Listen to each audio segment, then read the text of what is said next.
guys, welcome back. It's the Autohound, and it has been an amazing week. So, that being said, let's get into it. I'll tell you something. I had a really great week this week at the um, Adrian Concourse for the Porsche Club of America, the Northeast region. I want to thank especially the people who put this on: Larry Levin. I'm going to forget a lot of names here. I'm going to go with three names that I'm going to top of my head: Larry Levin, Lisa Burke, and excuse me, and Paul Wooten. So I want to say thank you very much to you all. You did a great job setting up this event. Also want to congratulate Paul for winning Best in Show for his car in the concourse, and also Justin Pessa for winning Best in Show for his car. Paul has a 1987, I believe, or 86 Porsche 930 Turbo, and it is gorgeous. It's champagne on the outside, champagne gold with chrome rims. And Justin has a 1997 Porsche 993 in Guards Red with beige interior, with only 27,000 miles on the clock. So those both cars won. And I want to share with you some exciting news on behalf of the Autohound. Look at us. Yay. Runner up. Okay, so my 2000 Porsche Boxster won that right there. The runner up for the Concours d'Elegance at the Adrian's Auto Week, Porsche North America, at the Elms Mansion in Newport. I would strongly recommend, if you are not a Porsche Club of America guy, to sign up for the Porsche Club of America if you own a Porsche. You get some amazing benefits, including access to really great autocrosses and events such as Cars and Coffee that you don't normally get invited to. And if you're a PCA member, you get in. It's short money. You can sign up for 1, 2, 3 years. I signed up for 3. I plan on having my car for quite some time. So again, yay, I won. Yay, look at us. Woohoo. All right. Enough about me acting like a child. I'm looking forward. Oh, let's hope this doesn't fall and whack me in the head. That'd be interesting. Get a concussion live on the air. So right now there's nobody in the room, but that's okay. Kind of getting used to this, but I want to make sure that we get some content out every single Sunday. I'm doing this for 20 minutes to a half an hour, so if you do happen to watch this a little bit later, please just let me know. So I want to kind of go over some of the happenings here. So this week, like I said, we went to the NERPCA in Newport, Rhode Island, and those both videos are going to be up on Wednesday. That's going to be the Porsche video. And the second video on Friday is the one I'm really the most excited about. It's unbelievable. They literally closed down Bellevue Ave in Newport. There were 150 cars, and these are concourse quality cars. We're talking Pebble Beach stuff. We're talking cars that you don't see on the road. They're next level. They are just the best of the best of the best. And some of these cars, millions upon millions of dollars. So again, I'll go back to what I said earlier. My 2000 Porsche Boxster 986 came in as a runner-up in the Works division in Concourse. My first trophy for a car ever. So, I will, of course, talk to my fans. And, if you want autographs, we could do that too. Sorry, just kidding. I hope you enjoy that stuff. Clearly a attempted humor. Yeah, that's it. Also, then my wife and I, we walked down to downtown Newport, and we saw 150 cars parked in the middle of the street on Bellevue. And it was a good quarter mile long. All these cars parked 3 across, and just one car after another. It was so funny. We were commenting that it was just, oh, wait, that's an extra. Wow, look at this one. Oh, wow, look at this one. Look at this one. And we were so excited. The first car that we stumbled upon and didn't stumble on, because it's $3 million, was a Ferrari 256 GTO. It's only worth about, like I said, $3 million. So it was just parked in the middle of the street. There were 2 Delahaye's. There was a Pierce Arrow. There was a 1955 Mercedes 300 SL convertible, white with a beautiful interior. Some of these cars will be on the video. Most of them will be.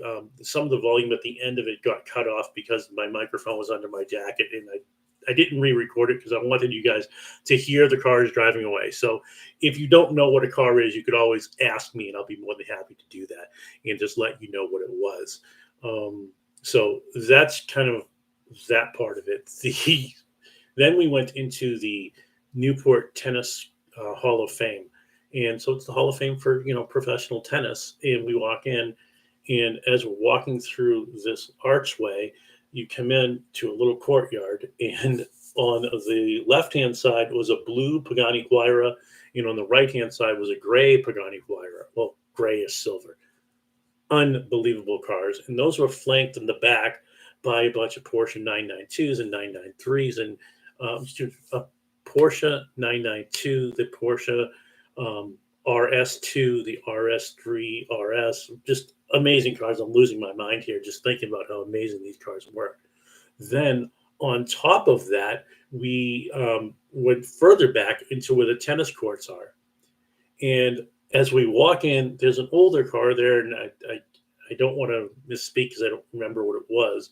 But right next to it was a Ferrari Enzo. Now, I've never seen a Ferrari Enzo in my life in person. Yes, I've seen them on TV, I've seen them on YouTube, I've seen them all over. But I've never seen them actually, out in the real world. So it was kind of nice to see this beautiful black one. You'll see a photograph of it. In that area, they were playing some very loud music, and the music really would have just taken away from it. So I just took some snapshots of them, and I put up 4 or 5 of them on there. So we saw the Enzo, we saw a 2005 Bugatti Veyron, which was the same color as Stradman, same exact livery, with the blue and the gray. It's very, very well done car with the famous horseshoe in the front.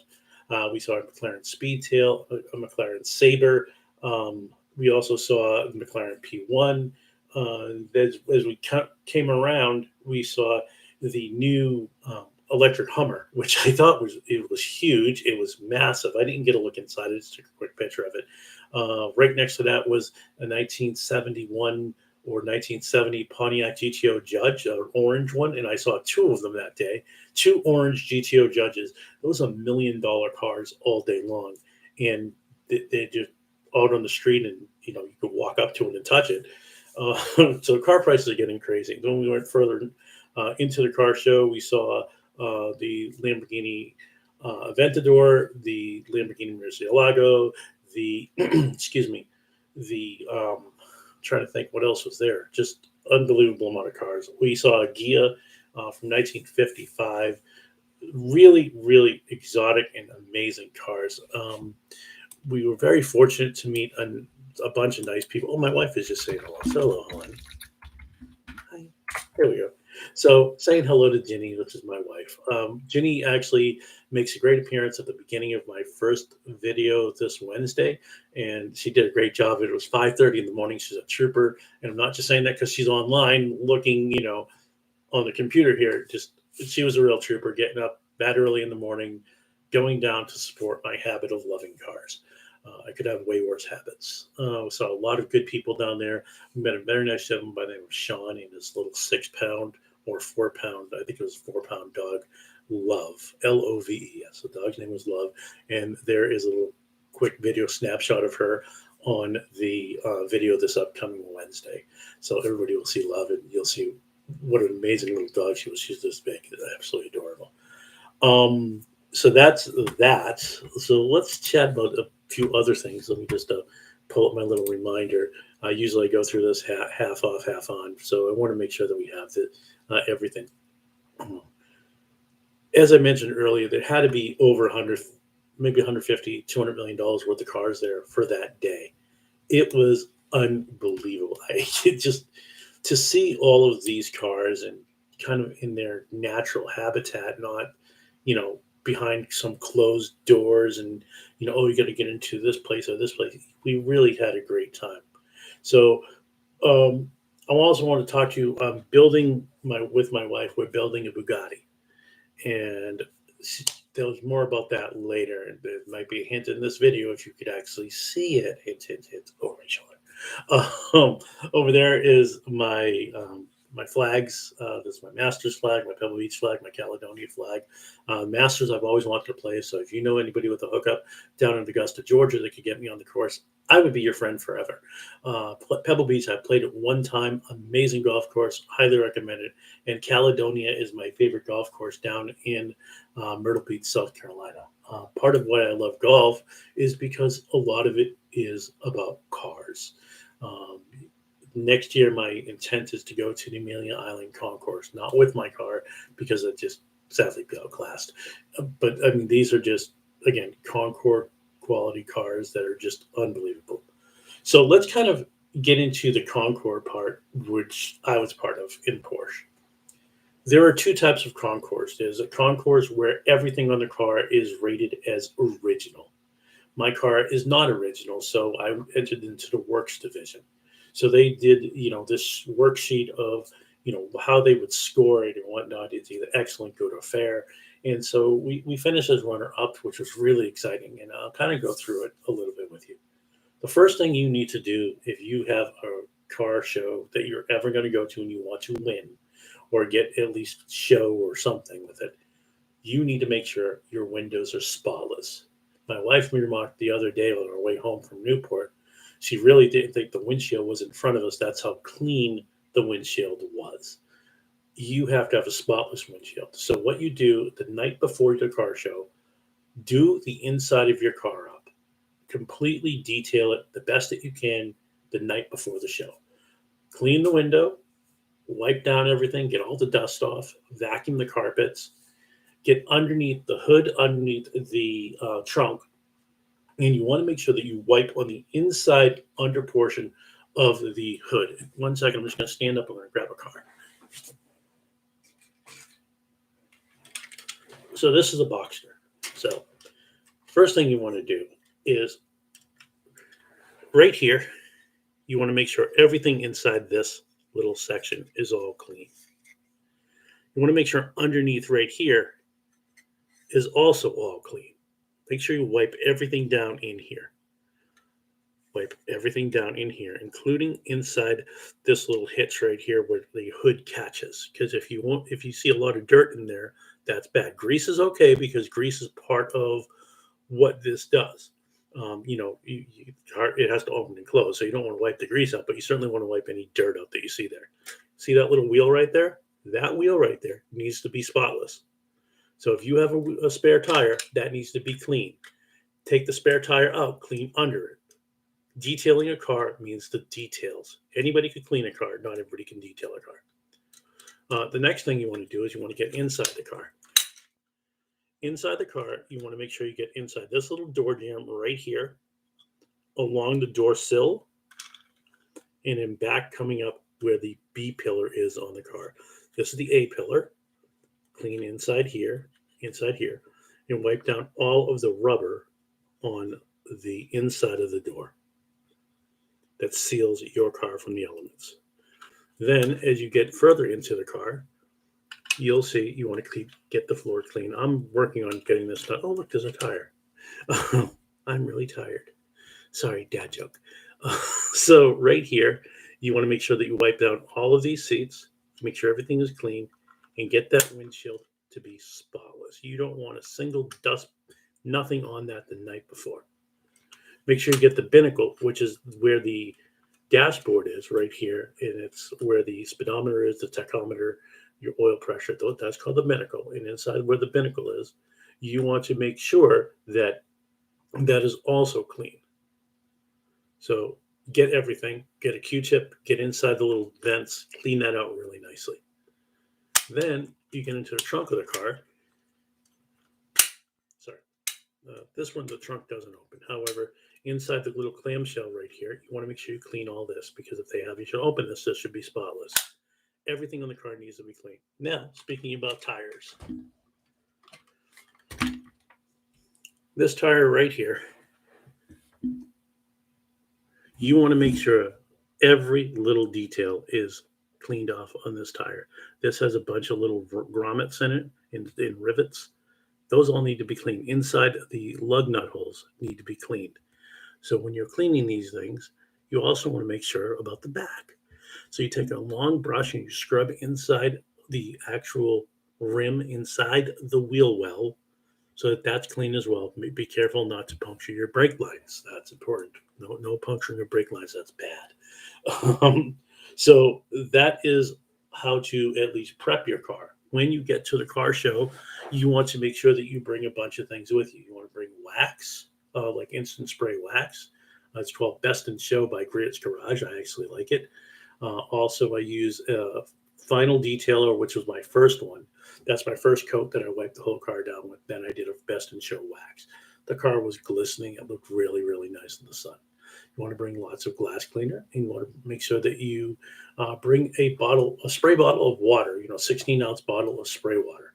And you want to use that to clean off all the brake dust, but also clean your tires, the actual tires, because grass is going to get on the tires or dirt or grime or whatever.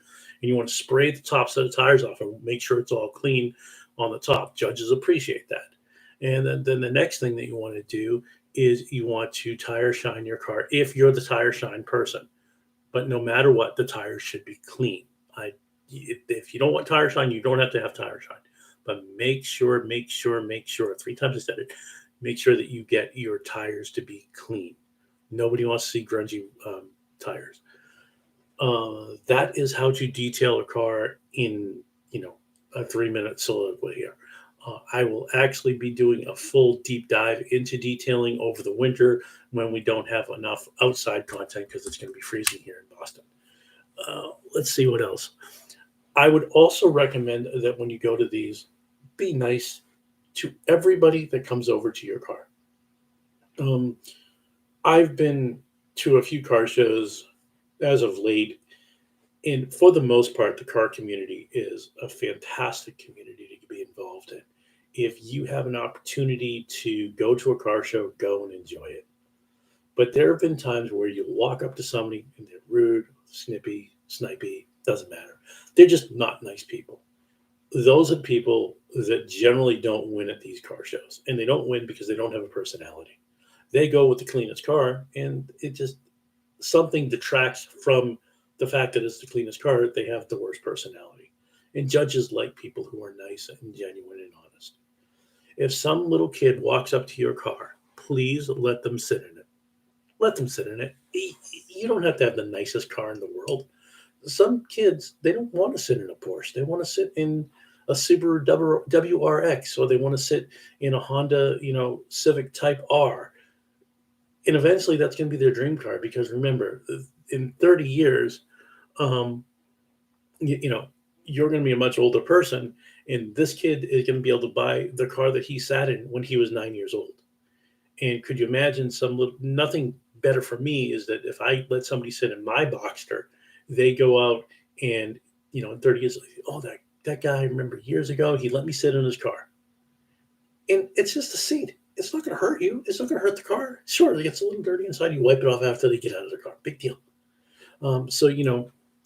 My wife says it's a no-brainer. Be nice and be respectful. And it really is. It's common sense. Don't put yourself in a position where you think you're better than someone because you drive a more expensive car than them. I was very fortunate, growing up. I've been to a ton of car shows and have generally had good luck. I don't generally sit in people's cars just because I don't. But there are some little kids that want to do that, or some older people like, man, I've always wanted this car, but I could never afford it. Well, why don't you start that dream for that person by allowing them to sit in the car? Because maybe something's going to catch fire inside them, and they're going to be like, I'm going to work harder. I'm going to get smarter. I'm going to get more educated, whatever it is. And they're going to go and they're going to do what they need to do. So that's my, again, deep dive into that. What else? Being an Autohound, it's different because I get to go to different events. And this year, like I said, a lot of where I'm going to be trending toward is car reviews as opposed to car shows, because you don't need a 30-minute deep dive into a car that I'm never going to buy or sit in or test drive. You want to get the whole experience. And, watching YouTube, not a lot of people get YouTube famous or TikTok famous or whatever it may be, until such time as they get into what people really want to see, which is the actual driving of the car. So I'm working on some vendor relationships with car dealerships locally to me, and hopefully we'll be able to get some cars and do that. If you are a car guy like me and you want your car to be on YouTube and you don't want to be on camera, that's fine. Just send me a message via YouTube or Instagram or TikTok, or you can chat me on Facebook. My email address is autohound411@gmail.com. So whichever way, just reach out and I'll be more than happy. If you're local to me, we'll just do a very nice review of your car. We'll be respectful. We won't beat the hell out of your car beat the heck out of your car. I shouldn't be using words like that on the channel. I don't like to do that. So we won't beat up your car. It'll be nice, and I think you'll enjoy it. And let's get into our last little bit of interesting news. I've been watching a lot of chatter back and forth on Facebook where people are in groups being negative. If you are in a group and you're being negative, why are you a member of the group? Just go to a different group. Go to the group that says I hate everybody, and then you could hate each other all you want, but don't pollute my groups. Don't pollute other people's groups. Don't pollute people's comments. We're all out here trying to have fun. I'm trying to do a regular job and also my side job, which is this Autohound thing. And it's a lot of work and it's a lot of fun and it's a lot of hours. And people don't realize that if you want to do YouTube stuff, it takes time. I've just been on YouTube now for just over 9 months. I've got 65 videos. It's basically 2 videos a week, every single week. I did miss a couple, during the summer months because I took some vacation time. But you got to keep publishing. You got to keep going out there. So a big, massive shout out to, again, Porsche Club North America, especially the NER region. Thanks to everybody that watches my stuff. And if you like this type of stuff, please remember to like, comment, and subscribe. And remember, it's about the drive.